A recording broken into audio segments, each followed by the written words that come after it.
Hello friends, welcome to your favourite show Arogya Mantra और मैं हूं नीरजा। आज का हमारा जो कार्यक्रम है वो उन रोगियों के लिए है जो स्लिप डिस्क से परेशान हैं। कमर का वो दर्द जिसकी वजह से ना आप ठीक से बैठ पाते हैं ना चल पाते हैं। आखिर क्या कारण है इस रोग का और कैसे हम ठीक कर सकते हैं इसे आयुर्वेद के अनुसार। आइए आज इसी विषय पे बातचीत करते हैं हम विश्व प्रसिद्ध आयुर्वेदाचार्य डॉक्टर प्रताप चौहान से। डॉक्टर साहब नमस्कार। नमस्कार जी। आपका हमारे कार्यक्रम आरोग्य मंत्र में बहुत बहुत स्वागत है। धन्यवाद। और डॉक्टर साहब आज हम बात करेंगे स्लिप डिस्क के बारे में, थोड़ा और जानेंगे इसे विस्तार से। ये रोग है क्या, क्यों होता है, क्या लक्षण है और कैसे हम इसे ठीक कर सकते हैं। लेकिन उससे पहले मैं बता दूं दर्शकों को हमारा नंबर। जी हाँ दोस्तों, हमारा नंबर है 0129404040। ये नंबर जीवा आयुर्वेदा के टेलीमेडिसिन सेंटर का है, जहां पर आप कॉल कर सकते हैं। अपना नाम और नंबर रजिस्टर कराइए। जीवा आयुर्वेदा के डॉक्टर्स आपको खुद कॉल करेंगे और आपसे बातचीत करेंगे, आपके रोग के बारे में प्रॉपर डिटेल कंसल्टेशन करेंगे और जानेंगे क्या है आपके रोग का कारण। जी डॉक्टर साहब, तो सबसे पहले आप हमें हमेशा की तरह जैसे हर रोग के बारे में अच्छे से समझाते हैं, आप बताइए स्लिप डिस्क का क्या अर्थ बहुत है? अच्छा विषय है। बहुत सारे पेशेंट हमारे पास भी इतनी बड़ी बड़ी फाइलें लेके आते हैं, इतना बड़ा MRI CT स्कैन, ये कि जी क्या हो गया, कि जी स्लिप डिस्क हो गई। डॉक्टर ने कहा कि स्लिप डिस्क हुई है। तो मैंने कहा भाई क्या मतलब इसका, कुछ नहीं पता, बस कमर में दर्द होता है जी, टांग में दर्द होता है। समझ लीजिए, हम आपको समझाते हैं हर चीज़ को सिंपल भाषा में। देखिए, आपके जो रीढ़ की हड्डी है, रीढ़ की हड्डी में क्या है, छोटी छोटी सी हड्डियाँ, उनको कशेरुकाएँ कहते हैं, वर्टेब्रा उनको कहते हैं। दो जो कशेरुकाएँ हैं, दो वर्टेब्रा के बीच में एक गद्दी होती है, शॉक ऑब्जर्वर का काम करती है, उसको डिस्क बोलते हैं। उस डिस्क के अंदर एक जैसे जेल टाइप का एक लिक्विड होता है, जो उसको जो शॉक ऑब्जर्वर यानी कि जो वजन को कंट्रोल करने में फ़ायदा करता है। अब होता क्या है, किसी कारण से अगर उसमें डिस्क में चोट लग जाए या कुछ और कारण की वजह से वो जो अंदर उसके जो जेल है वो बाहर निकल आए, बाहर की तरफ वो बल्ज हो जाए, तो वो क्या करेगा, अंदर जो स्पाइनल कॉर्ड है रीढ़ की हड्डी में, स्पाइनल कॉर्ड क्या है, हमारी नर्व्स का एक गुच्छा है, उस पर दबाव डालेगा, या स्पाइनल कॉर्ड से जो नर्व्स निकल रही हैं हमारे शरीर में जा रही हैं उन पर वो दबाव डालेगा। उस दबाव की वजह से वहाँ पर दर्द होता है, वहाँ पर स्टिफनेस आती है, अकड़ाहट आती है। तो एक्चुअली में कहें तो वो जो डिस्क है वो स्लिप नहीं होती, कहीं पर जाती नहीं है, वो केवल वो थोड़ी सी फैल जाती है वहाँ पर। तो इसको हर्निएटेड डिस्क या प्रोलैप्स डिस्क भी डॉक्टर लोग कहते हैं। डॉक्टर साहब, और ये जो डिस्क है जी थोड़ा सा मैं बताऊं आपको। जी। ये डिस्क स्लिप पूरी कमर में कहीं पर भी हो सकती है। सर्वाइकल एरिया में, ऊपर गर्दन में सर्वाइकल हो जाता है, नीचे लोअर में जो है लंबर हो जाता है, लंबर एरिया में, लेकिन मोस्टली जो है लोअर बैक में ज़्यादा और गर्दन में ज़्यादा देखने को मिलती है। जी, आई एम श्योर जिस तरह से आपने आज ही समझाया स्लिप डिस्क के बारे में, जो रोगी होंगे उनको भी नहीं पता होगा वाकई में कि इस रोग में होता क्या है, जैसा आपने कहा। तो हम इसके बारे में और चीज़ें जानेंगे क्या है वो कारण जिनकी वजह से स्लिप डिस्क होता है। लेकिन आइए पहले बात करते हैं हमारे शो के पहले कॉलर से। नमस्कार जी। हेलो। हाँ जी नमस्कार। हाँ जी नमस्कार जी, आपका स्वागत है हमारे कार्यक्रम में। अपना नाम बताइए। मेरा नाम सुमित्रा अग्रवाल है। कहाँ से बोल रहे हैं आप सुमित्रा जी?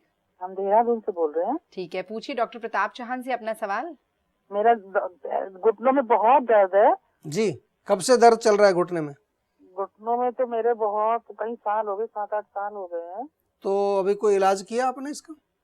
पहले तो धीरे धीरे था, अब ज्यादा ही हो गया, अब तो बहुत प्रॉब्लम हो गई है मेरे को। तो मतलब इलाज नहीं किया? इलाज करती रहती हूँ एलोपैथी का, पर कोई आराम नहीं है। अभी एज कितनी है आपकी? मेरी 56 है। 56। और दर्द जो है चलने फिरने पर ज्यादा होता है, ऐसे बैठे बैठे भी होता है? घुटने के ऊपर घुटना भी नहीं रखा जाता है, जब लेटती हूँ इतना दर्द है। बाएं घुटने में का दर्द तो बहुत तेज है, दाएं में भी बहुत है वैसे। अच्छा, सूजन भी आती है उसमें? हाँ, कभी कभी सूजन भी आ जाती है। अच्छा, और आपने कुछ इसका चेकअप किया है, कोई एक्सरे वगैरह कराया? हाँ, गैप आ रखा है। गैप आया हुआ है, डॉक्टर ने बताया आपको है हाँ जी, कि गैप उसमें आ गया है घुटने में आपके? देखिए, दोनों चीजें हैं इसमें मुझे नजर आती हैं यहाँ पर। एक तो वो संधिवात जिसको हम कहते हैं कि जो अंदर का जो लिक्विड सूख जाना, दूसरा जो आप कह रहे हैं कि उसमें सूजन भी आती है, और आप जो है पैर थोड़ा वो एक तरफ से दूसरी तरफ उठा के भी रखते हैं, उसमें भी दर्द होता है। तो रोग तो आपका काफी एडवांस स्टेज में पहुंच चुका है, लेकिन अभी तक आपने कुछ इस पर सीरियसली ध्यान नहीं दिया है। क्योंकि एक केवल गोली खाना दर्द की वो काफ़ी नहीं है। इसमें बहुत सारी चीज़ें करनी पड़ती हैं। आपको अपनी डाइट कंट्रोल करनी पड़ती है, आपको ऐसी चीज़ें भोजन में खानी पड़ती हैं जो आपके घुटनों को, आपकी हड्डियों को मजबूत करें। आपको साथ में तेल की मालिश वगैरह ज़रूर रेगुलरली करनी चाहिए और साथ में उसका प्रॉपर उपचार करना चाहिए। बहुत ही जो है गलत बात है कि 7-8 साल आपके हो गए हैं रोग को स्टार्ट हुए, और अब जब वो बिल्कुल काफ़ी आगे पहुंच चुका है रोग, अब आपको थोड़ा लग रहा है कि अभी आयुर्वेद में जाएं। अभी आप शायद हमारे यहाँ को फ़ोन लगाया आपने या बातचीत करने की कोशिश की, तो शायद आपको कुछ अंदर से मोटिवेशन हुआ है कि आयुर्वेद में जाया जाए। बड़ी अच्छी बात है, लेकिन हमारे लिए बड़ी मुश्किल बात हो जाती है। हमारे पास लोग जब लास्ट में आते हैं, सब कुछ जो है वो रोग को बिगाड़ करके आते हैं, कई कॉम्प्लिकेशंस उसमें हो चुके होते हैं, तो फिर हमें बहुत मेहनत करनी पड़ती है उसमें। और फिर आप लोग ये एक्सपेक्ट भी करते हो कि बस अभी बस डॉक्टर साहब कुछ ऐसा दे दीजिए मुझे कि बस 1-1.5 महीने में, 2 महीने में मैं बिल्कुल ठीक हो जाऊँ। देखिए, ऐसा नहीं होता है। हर चीज़ को समझना चाहिए आपको, और उपचार उसका तरीके से होना चाहिए। मैं अगर आपकी स्थिति को अगर देखूं तो सबसे पहले तो मैं आपको सीधा कहूँगा कि पहले तो एक पंचकर्म आपका बनता है।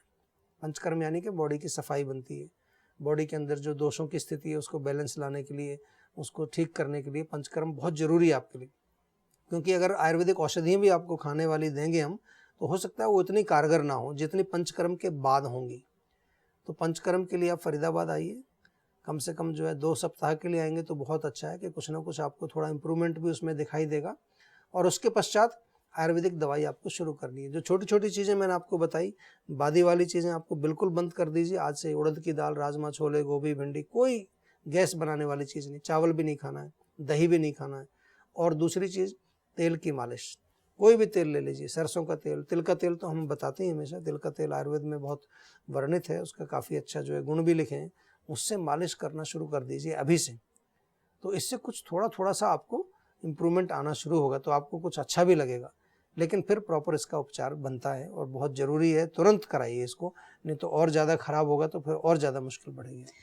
ठीक है सुमित्रा जी, तो आपके इस सवाल के जरिए मैं सभी दर्शकों को ये बताना चाहूंगी कि आप आयुर्वेद के पास, जब भी आपका शरीर कोई ना कोई संकेत दे, किसी भी रोग का संकेत दे, आप तभी आयुर्वेद के पास आएं। आयुर्वेद के पास आने में इतना समय ना लगाएं। आयुर्वेद आपके लिए बहुत कुछ कर सकता है, और इसके लिए तो बहुत अच्छी सर्विस है। जीवा आयुर्वेदा ने जो सर्विस शुरू करी है, अपनी हेल्पलाइन सर्विस, इसमें तो आपको कुछ नहीं करना, बस आपको फ़ोन उठाना है और जीवा के डॉक्टर से बात करनी है। दिन में 10 बार बात कीजिए, रोज़ बात कीजिए, लेकिन अपने रोग को ज़रूर समझिए। हमें कॉल करने का बहुत बहुत शुक्रिया दोस्तों। और अब वक्त आ गया एक छोटे से ब्रेक का। आप कहीं मत जाइएगा, हम आपसे मिलेंगे इस ब्रेक के बाद।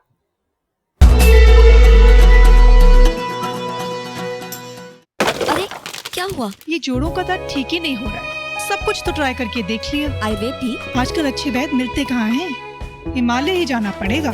चलो। नमस्कार, मैं जीवा आयुर्वेदा से डॉक्टर वैद्य गुप्ता बोल रहा हूँ। जीवा टेलीमेडिसिन के पास हैं 125 से ज्यादा आयुर्वेदिक डॉक्टर जो उपलब्ध हैं फोन पर। आर्थराइटिस, पेट, बीपी या अन्य कोई समस्या, जीवा के पास है उपचार। दवाइयाँ मिली ना? अब कैसी हैं आप? जिंदगी बदल गई। जीवा आयुर्वेदिक उपचार आपके द्वार।